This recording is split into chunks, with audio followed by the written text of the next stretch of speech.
Let me tell you a story that did not start in a boardroom. It started in a classroom with a frustrated student and a very slow computer.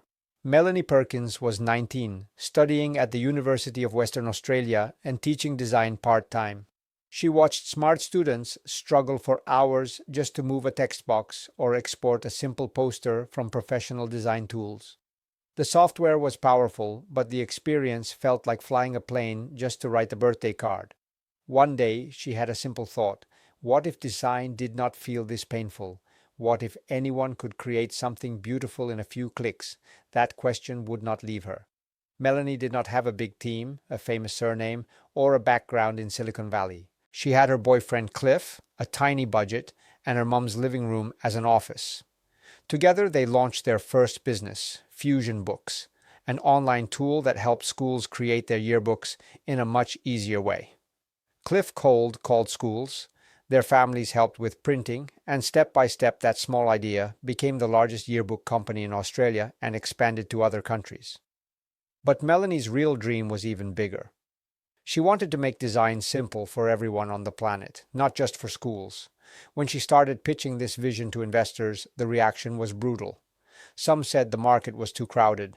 Others said giants like Adobe or Google would crush them. Many looked at a young founder from Perth with no big tech background and simply did not believe she could pull it off. She heard no more than 100 times. Sometimes it was not just no, it was a very clear absolutely not. Most people would have taken the hint and stopped. Melanie did something different. She treated every rejection like free market research. Every investor objection became a question she had to answer.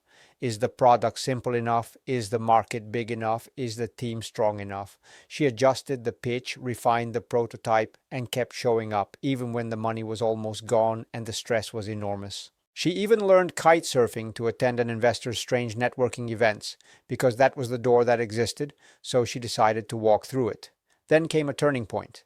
Melanie realized that belief is often about patterns. Investors trust what looks familiar. So she strengthened the team.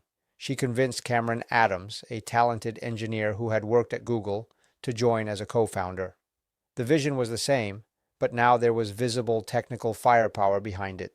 With that, and after many more conversations, funding finally came together and Canva was born. When Canva launched in 2013, it looked almost too simple compared to traditional tools.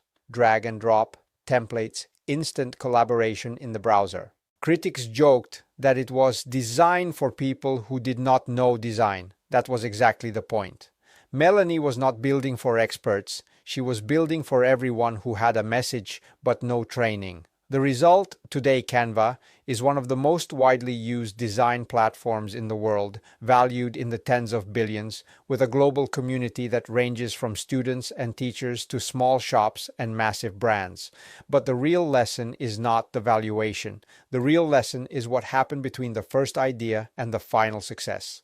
A 19-year-old noticed a problem in a classroom and decided not to ignore it. She started small, in a living room, not in a skyscraper. She endured rejection after rejection without letting it define her worth. She upgraded her skills, upgraded her team, and kept moving even when the path was anything but glamorous.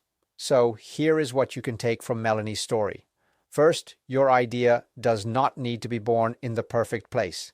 It can start in your kitchen, in a tiny office, or in the few free hours you have after work.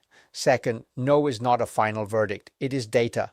It is a list of fears you have to answer, either by improving your product, your story, or sometimes your own confidence. Third, you do not have to look like the classic founder profile to build something huge. You can come from Perth, from Padova, from anywhere, as long as you are willing to learn faster than you are rejected. If design software that once scared students can become a friendly tool used by millions, then your idea is not crazy. It is just early. Maybe the world is not ready to say yes yet. Your job is to keep building until it is impossible to ignore. Caffeine for brains. Stay curious. Stay caffeinated.